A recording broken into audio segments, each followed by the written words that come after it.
отново съм аз и това ще бъде първият ни клип за Ultimate Team. Това ще е Squad Builder Challenge, в който ще направим един отбор и след това ще изиграем един мач с него, за да видим как се представя. Здравейте хора, това е първият ни клип на Ultimate Team, Squad Builder Challenge, в който ще направим един отбор, който може би вече сте виждали, ако сте гледали първия ми клип.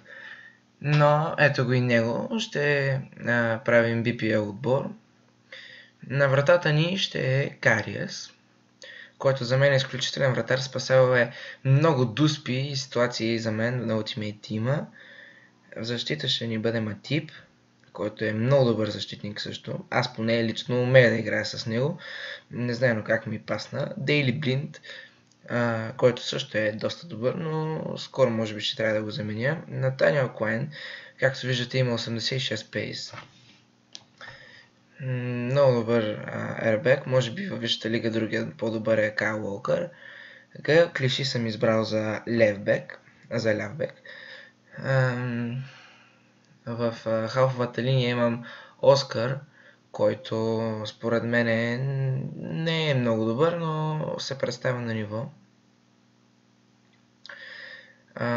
Имам Маккартни, въпреки че не се пише така. Не съм много сигурен как се пише, затова ще го потърся на неговата позиция. Ето го. Маккартни, който за мен е изключителен дефанзивен халф. Вайналдум е моят друг полузащитник. По крилата имам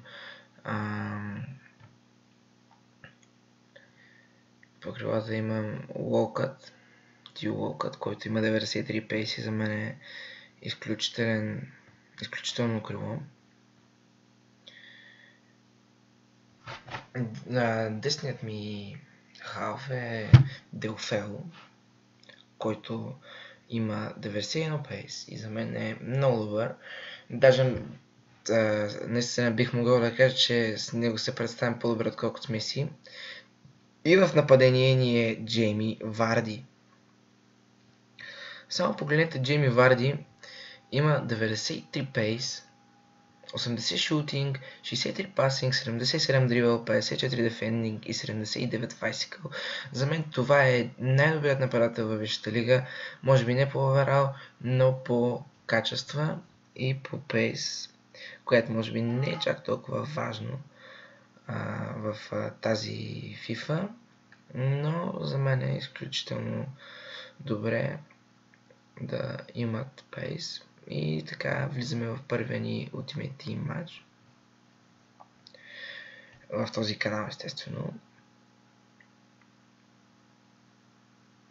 Да видим срещу какво се справяме. Този отбор ще бъде италиански.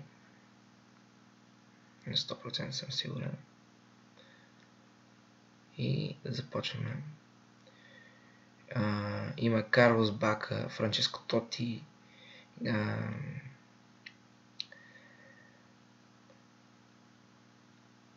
той вратар е Пеперина и Гари Медел, срещу който се справихме на кариерата ни с Ливърпул, която може да видите в първия ни клип на кариерите, предишното видео. Да започваме матча. Уолкот с топката. Отнема топката Уолкот, тук в много опасна позиция, опитва се да прави нещо Уолкот. Изстрел на Вайналдум, не се получи, изстреля след рикошета. Делфело пробва изстрел много далеч от истината. Сега контратака на противника, пас към Карлос Бака, който изобщо не беше труден за разчитане от Натаниел Коен. Бераради, Франческо Тоти. Ако ще направи Тоти? Изстрел на Тоти и спасяване на Кариас. Казвам ви, Кариас е изключителен вратар. Да, някой път прави грешки, но има много добри спасявания. И спасявания на дуспи също така. Оскар, ти Уолкът. Джейми Варди. Подава на Оскар. Какво ще направи Оскар? Подава на Деофел, изстрел на Деофел. И тук просто не мога да повярвам, че това не е гол за нас. Гал Клиши. Центриране Гал Клиши. Джейми Варди имаше шанс за изстрел. Маккартни. Казвам ви, Маккартни е много добър избор за дефанзивен полузащитник. Той просто има много добра успеваемост от далечни удари за мен. Изключителен играч. Сега Белде Диано, истина Белде Диано и нямаше как да не влезе това. Беше стана с четвъртата великолепна контратака на противника. Но според мен ние сега се представяме по-добре. За жалост не отбелязват. Но не се безпокойте, ще оправим и това. Олкът. Подава на Георг Клиши. Той за Вайналдум. Паска на Джорджино Вайналдум към Джейми Варди не беше най-добрия, но топката все още в нас. Оскар подава на Маккартни, изстрел на Маккартни и това е гол. Изравнихме в 35-та минута, 36-та, по невероятен начин. Казвам ви, Маккартни просто е много добър в изстрелите, вкарва е много за мен и резултатът вече е изравнен. Сега шанс за контратака. Маккартни. Какво ще направи Маккартни? Подава на Оскар. Той за Варди. Каква скорост разви Варди? Това няма как да не е гол. Просто аз бих си върнал видеото и бих видял каква скорост разви Джейми Варди. Как премина през защитника и просто не остави шанс на вратаря, който макар и нескопосано се намеси, но въпреки това Джейми Варди настигна топката и успя да отбележи за нас. Берради, Алън, Карлос Бака, изстрел на Карлос Бака, гол. Резултатът е изравнен. Не е изравнен, това е засада. Успокоих се, тъй като си мислех, че след цялото напрежение, вижте статистиката според мен е в наша полза. Имаме 8 изстрела. И да започнем второто по време. Ако не бяха вкарали в началото на първото, ще стане много опасно за нас. Деофел.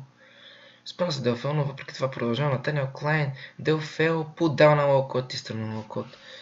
Тук може би имах по-добра опция за действие на Локот. Оскар сега стопката. Вайналдум подава на Варди, изстрел на Варди. Каква града на Варди? Достигне стопката отново с левия крак, изстрел и това е гол. Джейми Варди мачка. Вярно, купих го за 55к, но въпреки това смятам, че той е моят най-добър играч. Макар и не по оверал. Скоро ще го намалят фата и ви го препоръчвам. Стравол, какъв хубав пас към Оскар. Не можа да направи Оскар подходящите за него и отбора му неща. Сега Деофел, Маккартни, подава на Вайналдум, изстрел на Вайналдум. Това е гол. Този гол е от висока класа на Джорджино Вайналдум, който е другият ми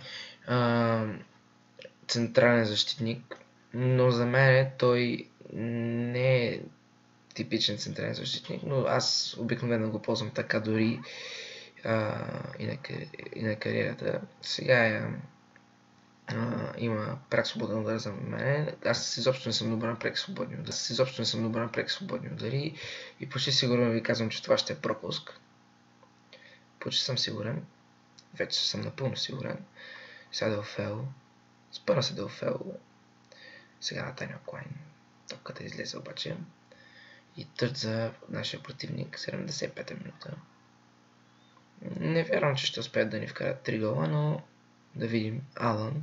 Какво преминаване на Алън. Изстрел на Алън, Града и Карлос Бака. Много смешен гол. Поне според мен, но бе на правилното място Карлос Бака. Просто докосна топката с гърди и тя влезе вътре. 4-2. Много интересен матч. 6 гола успяхме да вкараме в него. Сега Делфео. Не успя да направи нищо тук Делфео. Маккартни. Делфео. Всеки момент трябва да се чуе последния сигнал за матча. И това е краят. Краят на матча. Победихме. Печелим 1417 коинс, но това е защото аз съм с буст. Втория ни матч в тази дивизия. Първия го изиграх още преди да започна канала. 3 точки за. Надявам се, че видеото ви е харесало. Ако искате да гледате много такива видеа, дайте лайк и да се надяваме, че скоро ще направим много с нов отбор и отново ще победим. Аз бях Дани и до следващото видео.